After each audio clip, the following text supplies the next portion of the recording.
Hello world of Nordic Lights here, and this is my top 10 questions and predictions videos from Wandavision episode 6. So for number 10, we're going to go with, why did Agnes have a tear? That's a question, not a prediction, by the way.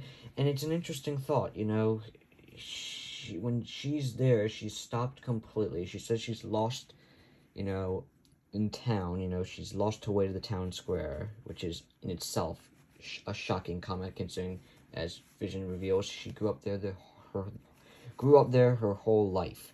And that tear is, very interesting. Almost like Wanda, we heard Monica say they cause pain in the head, which I don't know if that made Agnes, lose focus and just get emotional, but, Agnes also said, in a way, she can control emotions and thoughts. You're not allowed to think about leaving and all that. So maybe, and yes, she was on the outskirts of town, which brings up my next question. But, she seemed, frozen and all that. And Vision sort of, fixed it, just sort of gave her a little push, which is, it's all that's just weird. But brings you up to question number 9. What the hell is going on the outskirts of Westview? Because you see all, people are frozen, they're glitching. And it's interesting, the trailer we saw, that woman, shorter clip, the woman trying to hang that, the clothes on the clothespin, on the clothesline. And it was interesting because she sort of, she froze, and she also had the tear, she was just on a repeat. She just kept repeating and repeating and repeating and repeating and repeating and repeating and repeating.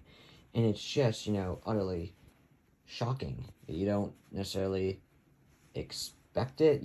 Well, you do expect it in a way, but you're just still shocked by it. It's just like, what is going on?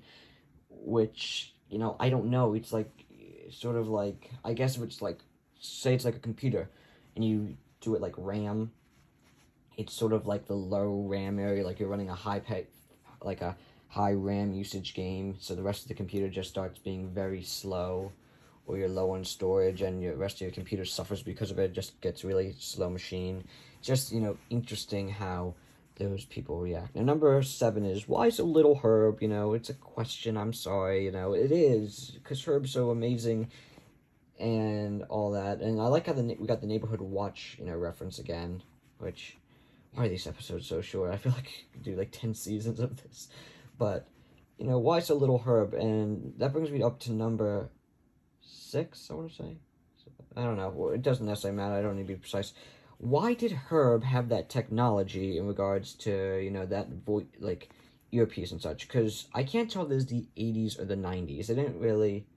They did a Malcolm in the Middle sort of, I think, intro, I believe. I don't know. I've never watched Malcolm in the Middle. I know it's trending and such. Which was a 90s show, so it's interesting. I don't know if this was like an 80s thing or a 90s thing. If it was the 80s, that earpiece doesn't make sense, really. I think that's a bit of ahead of its time. It's the 90s. I think that could probably, pass the earpiece that Herb had. But then again, it seems like large military applications. I don't know. Again, I'm, relatively young. This is not my generation. That is not my generation. How easily accessible they were at your local Radio Shack in the 90s. So, yes, please let me know about that in the comments below. Now, number 5, why so little Jones? And also brings us up to number 4, this can be a joint question, where the hell is Dottie? So, Emma Caulfield said that Kevin Feige had to approve her casting and such. And, it's interesting, because people made all these theories that she was Agatha Jones or something. No, not Agatha Jones. Something Jones from the comics and all that jazz. But meanwhile, she doesn't show up. I'm just wondering, where did she go? We don't see Jones or Dottie this episode. We haven't seen them since episode 3, which we got, literally 10 seconds of footage of them. So I'm just where the heck are they? Did they just, wanted to send them away or something after she didn't like Dottie after episode 3? It's very confusing. Where is Dottie? Where's Jones? They haven't showed up. It's simply not okay, well, they may show up in the next episode. These were characters that were heavily theorized around, and it's just interesting. I don't know if it makes me more suspicious or less suspicious how they just haven't shown up. you know, it's an interesting, you know, it's got to be an interesting mixed about like, oh, why haven't they showed up? Oh, why did they? It's just like an interesting combination. It's just like why. But anyway, number three, what the heck is going on with Hayward? I made a whole video on this, but it's just insane what's going. That twist, you know, where it's just like get off my base and such. I'm a bit, you know, that was a bit shocking because he turned against the grain so fast. I feel like it has to be like some sort of influence. Either that or it was like really crap writing for a second because, oh, some people thought it was evil, you know. But that turn against Monica came out of nowhere. You know, just truly, you know, there was no development for it. There was really no, you know, groundwork for it. And I get Marvel Television's young and they're still learning and such. You know, MCU Television is first show. But I think that's something they definitely need to pay more attention to in the future because there was just no run-up to it. Unless, of course, you know, there's someone affecting Hayward and that's why. Which I think is, you know, very possible. Number two, Vision escape. So Vision's escape, you know, he flies out, you know, and this, you know, this part question, part prediction, it's multiple, you know, sub-parts of this. It was very interesting how he escaped, but he was dead, you know, he died when he left, you know, he lost. It seemed like inside the hex, at least what we saw, there was skin on him. There was life on him. But when he gets out of the hex, the Mind Stone, you know, sort of, I wouldn't say disintegrates, but sort of just peels away, like almost like he had a costume on. Everything just starts to peel away when he gets out. It is a bit, you know, oh my gosh, what just, like, happened like that? Why is he peeling away? You know, it's very much like how people got dusted in Endgame, in a way. Or there was some time in Marvel where someone got, you know, like, peeled like that, and I can't, you know, remember. But maybe, I think the dusting was one of those times. And you see people just go to dust and sort of just, oh yeah, it was Spider-Man, you know, and that's when it got dusted, because it just started, like, peeling away. And, you know, it's almost like that's what happened to him, which is, you know, very interesting considering he died right before the snap and all that, but he does have a body, though, and it's interesting, like, did Wanda stitch him back together? Because how do you stitch back up vibranium? Like, I get she's extremely powerful, and it's sort of a bit unknown if vibranium is more powerful than the Infinity Stones. I would expect not, but we really haven't gotten a true test of that. But it is, you know, interesting that how, you know, he just sort of peeled away, but she extended the barrier and then she, like, saved him, but, like, how is she gonna just redid what she did before, you know, do a little extra, you know, magic?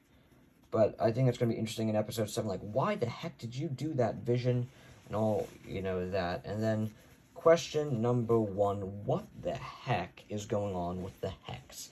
So, as we know, Wanda expands the hex, but it's almost like it's living now. Like, Wanda controls it, but it's, like, living more than ever before. Before we saw, you know, we only saw bits and pieces, but it looked like a dome almost. You know, we didn't see, you know, walls, corners, all that. We just saw it on a map.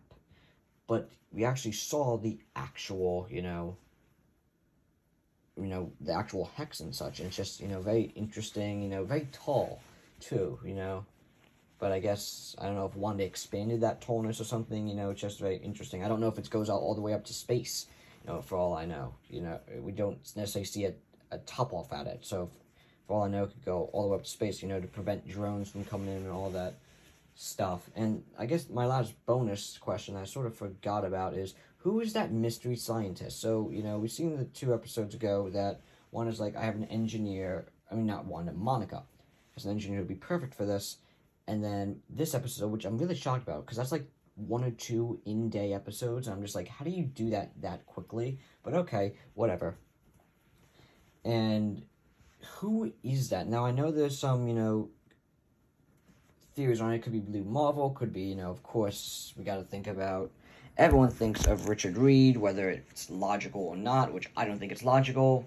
They didn't have Fantastic Four when they wrote this. This would be, no offense, a crap way to introduce, you know, Reed Richards. I think Blue Marvel was much more, you know, possible he and Photon, or also known as Monica Rambeau, often have romances in the comic books. They're, quite close in the comics. So I think this, and he is, an engineer, a scientist like this, like they would be setting him up to be. So I think that would be very interesting to do. So what are your thoughts on this episode? What questions, predictions, all that jazz do you have? Put it down in the comments below. I will try to look at much as I can and maybe make a video if you guys have questions and all that jazz. Please consider liking and subscribing. It really does help the channel out, and any feedback is welcome. This has been World of Nordic Lights, and I will catch you all next time.